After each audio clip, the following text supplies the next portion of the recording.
Back in 2013, the taper tantrum was dead easy to understand. Markets freaked out at the prospect of the loss of support from the Federal Reserve. The message from the summer scare of 2015 is garbled at best.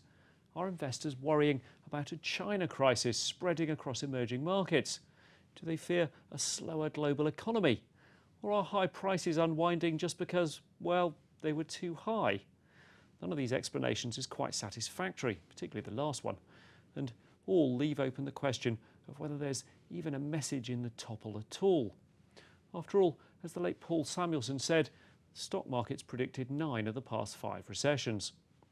Sometimes wild moves in the market are just wild. Among the moves which seem to signify nothing is the leap of more than a quarter in the US oil price in just 3 days, before it started to fall back again today. Now, this was a clear case of short sellers covering their positions, not a reflection of some hidden structural shift in demand or supply which justified radically higher prices.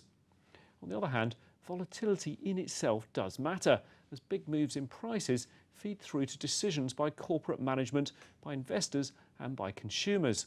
More volatility means more uncertainty, which can have a real economic impact as plans are put on hold. For the moment, the volatility has been less significant than it might seem. Equities, oil and currencies that are dependent on commodities do all matter, but much less so than bonds.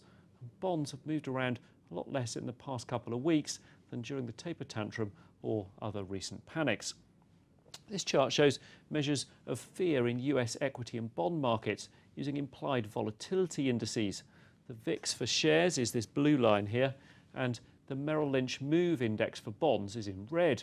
And I should just say I've divided the Move Index by 5 just so we can put them both on the same scale, because it's calculated in a rather different way and has a much higher sort of base number. Now you can see that the VIX last week closed at its highest since back in 2011. And that, of course, was the time people thought the US might default. During the day, in fact, last week, it briefly hit levels that hadn't been seen since the aftermath of Lehman's collapse. Bonds, though, are showing much less concern. You can see down here, they're not even having the sort of volatility they were having back in the spring when there was big swings in bond prices led by moves in Europe. But they're also below where they were during the taper tantrum in terms of volatility.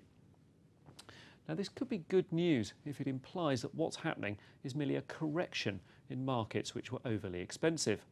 On the other hand, it could be that easy money from the world's central banks is keeping bond yields on the floor, and all that relatively stable US bond volatility is telling us is that this crisis is made in China, not America. Now, one practical question for investors is whether prices have fallen far enough down to begin burrowing for bargains.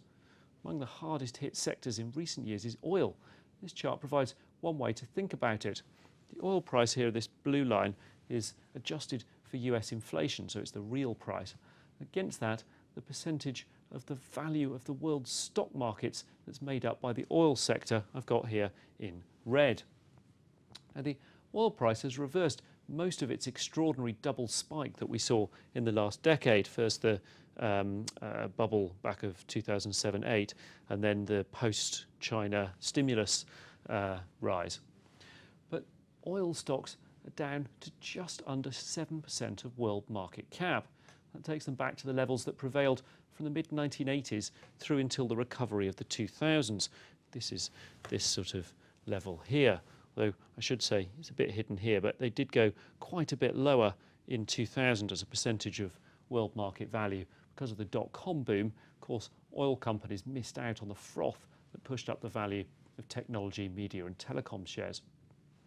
Now, investors in oil stocks are always at the mercy of moves in the price of oil, which is frequently determined by geopolitics in the Middle East as much as it is by the global economy. Equities are also always in danger of overshooting, particularly when profitability is likely to be depressed by past overinvestment in high-cost oil production, which is now looking a lot less valuable.